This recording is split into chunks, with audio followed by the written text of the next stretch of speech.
যদিও মনে করেন দেখা যাচ্ছে বাবা নাস্তা খাইছি ও ফির আবার যা ফির মানে গরুর ইয়া ধরে পেন্টি ধরে হাল পাওয়ার জন্য আমি মানা করি না এগুলো মেয়ে মানুষ কেমন ইয়ে করে সত্যি বুঝি না এক পাক ঘুরি ওই সময় এইরকম মানে মেয়েটা আমাদের ইয়ে ছিল কিন্তু কথা বুঝছেন। গল্পটা এই ফসলের মাঠ থেকে। সময়টা ২০২১ সালের জানুয়ারি মাসের। বাবার সঙ্গে কৃষি কাজে ব্যস্ত ক্রিকেটার মারুফা।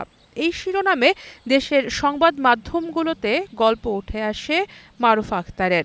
দরিদ্র বাবার সাথে কিশোরী মারুফার কাঁধে তখন সংসারের ঘানি। মারুফার কাঁধে এখনো গুরুদায়িত্ব, সেটা অবশ্য আর সংসারের জালে আবদ্ধ নেই। মাঠ আছে ঠিকই, তবে ফসল থেকে সেটা বদলে হয়েছে ক্রিকেটের পিচ। মাঠে তার ইনসুইংয়ে মুগ্ধ গোটা বিশ্ব। চোখে সরলতা আর হাসিতে মুক্ত ছড়ানো মারুফার গল্প শুরু হয়েছিল নীলফামারীর সৈয়দপুরের ঢেলাপীর গ্রামে। পাশের বাড়ির মেয়েটাই কাঁপাচ্ছে বিশ্বমঞ্চ। পথ ঘাট কিংবা পাড়ার চায়ের দোকান, ফোন কিংবা টেলিভিশনের স্ক্রিন, নীলফামারীর এই পেসারের আগুন ঝরানো পারফরম্যান্স মুগ্ধ চোখে দেখে সবাই।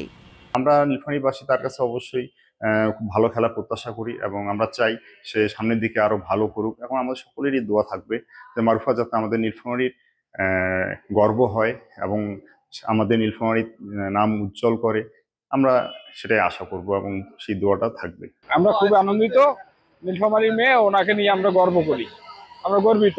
মারুফার বাবা বর্গা চাষী, অন্যের জমি বর্গা নিয়ে চাষ করে সংসার চালাতেন।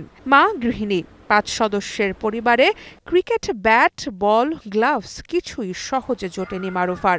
সকালে বাবার সাথে খেতে যেতেন, দুপুরে ভাই ও প্রতিবেশীদের সাথে রেল লাইনের ধারে খেলতেন ক্রিকেট। সেজন্যও নানা কটু কথা শুনতে হয়েছিল মারুফাকে, কিন্তু কিছুতেই ভয় পাননি।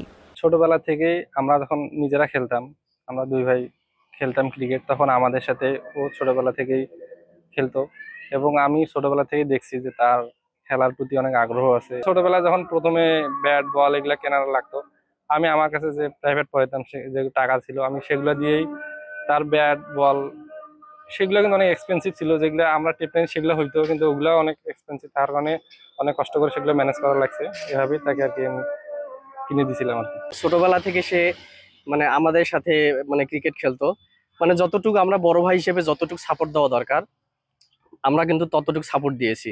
শুধু পাড়াপড়শিই না, নিষেধাজ্ঞা এসেছে বাবার কাছ থেকেও, কিন্তু মেয়ের সাফল্যে এই বাবাই এখন গর্ববোধ করেন।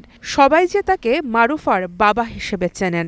তাই এলাকাবাসীর লোকও কাছে দেখো আমাদের মারুফা আমার বাংলাদেশের একটা নাম করে গেল মেয়েটা নীলফামারী ডিস্ট্রিক্টের। তা দেখো মতন 2টা উইকেট একবার 3 ইয়া নিল, প্রথম ইয়াতে নিল খাবারে পাকিস্তানে। তা পেপার পত্রিকা দিয়ে আমরা ঝাড়াপির বাজার চা খাবার যাই, এই আসরের পরে একটু যাই পরে পরে আমাকে জিজ্ঞাসাবাদ করে, এই মারুফার ছবি দিছে, দেখছি খেলা ভালোই করছে, ইয়ে করছে। হ্যাঁ, তো এলে মানুষ কথাবার্তা কয় জিজ্ঞাসাবাদ, মানে আমি আমার জন্য আমার মেয়ের জন্য দোয়া করিবেন, আমিও দোয়া করব। সবাই কথা শুনি আমি আনন্দ হয়েছি, তাদের খেলা দেখি।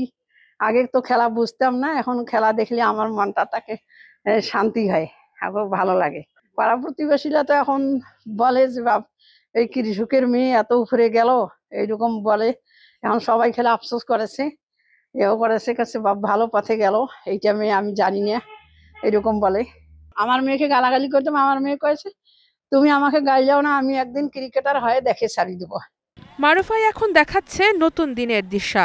এলাকার মেয়েরাও বুনছে স্বপ্ন, একদিন লাল সবুজের পতাকা তুলে ধরবেন বিশ্বমঞ্চে। অনেক ভালো লাগছে, কারণ তিনি হচ্ছে আমাদেরই উপজেলার, আর তিনি এত দুর্দান্ত পারফরমেন্স করেছেন হচ্ছে পাকিস্তানের বিপক্ষে। তা নিয়ে আমাদের গর্ব করাই উচিত। আমরা গর্ব করি এবং গর্ব করবো ইনশাল্লাহ। মেয়েদের খেলার বিষয়ে কিন্তু প্যারেন্টসরা অত বেশি উৎসাহিত করতো না, কিন্তু এখন রিসেন্ট খুব ভালো এটার একটা ইফেক্ট পড়ছে যে সবাইকে আসতে দেওয়া হচ্ছে, খেলতে প্র্যাকটিস করতে দেওয়া হচ্ছে, সে টাইমটা বাসা থেকে পাচ্ছে তারা।